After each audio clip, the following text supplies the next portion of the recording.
Emily was wearing her leather slip-on Clarks with a 1-inch heel, the nice ones that went with her new low-rise Wranglers, and a salmon-colored tank top. She also had on a thick leather belt with a jeweled buckle, one of the many gifts Brad had bought her for Christmas the previous year. She caught a glimpse of herself in the lobby, floor-to-ceiling mirror as she walked in, and she looked great, with her trim figure, her hair hanging loose in waves halfway down her back. For the first time, she realized she wasn't dressing and looking like a mom. She liked this look, including the sight of her hunky husband behind her. He was dressed as he always was, in jeans, a plaid blue shirt with a jean jacket over top, and scuffed cowhide boots. His short dark hair was threaded with more and more gray, but it was damn appealing, a look he could pull off. Not a woman around could walk past him without giving a second look. That was just the effect he had on women, including her, as she stood so close to him she could feel his heat. The fact was, they looked great together. Brad jabbed the elevator button and slipped his hand into his pocket, the other on the small of her back, staring at her in the glass. She knew why. She'd slipped out of the truck, evading his question only because she didn't understand why she was so conflicted. She loved her husband, her children, their life.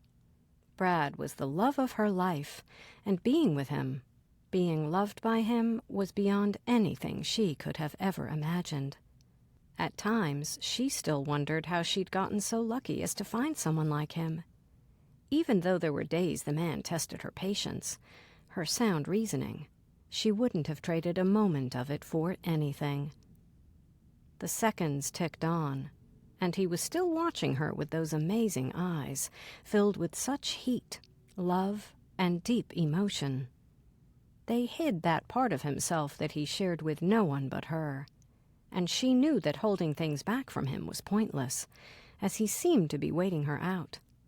He could wait all day, to a point, and she knew it was only a matter of time before he started working her down to find out what was going through her head.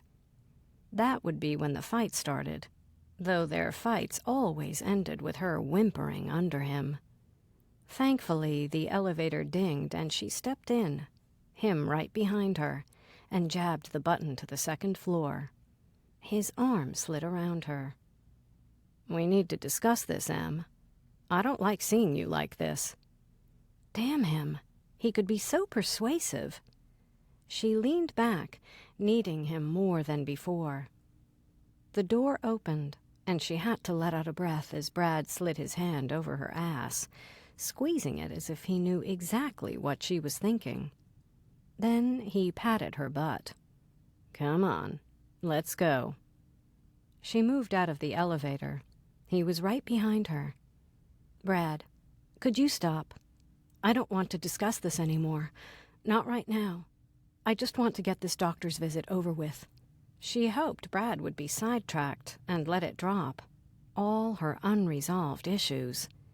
She wanted time and space to run them through her mind. Some things a girl should keep to herself. Brad reached around her and opened the door to the doctor's office, which opened into a large square waiting room with blue walls and dark blue carpeting. Black cloth chairs lined one wall, and there were half a dozen women with kids waiting. Brad walked with her to the counter at the side to check in, his hand resting beside her. "Hi, I'm Emily Friessen," Emily said to the receptionist, a plain woman with brown hair in a ponytail and a white top. "I have an appointment with Dr. Keyes." "Oh, yes, I have your file right here." The woman smiled, glancing to Brad, a sparkle in her eyes. Her smile deepened. Emily wanted to snarl. She couldn't shake her territorial feeling as the hair prickled on the back of her neck. "This is my husband," she said, though she didn't know why she needed to point it out. She reached over and touched his hand. Maybe he knew, as he squeezed her fingers, standing so close his legs brushed hers. The nurse appeared not to notice her response. She said, "I have a room ready for you."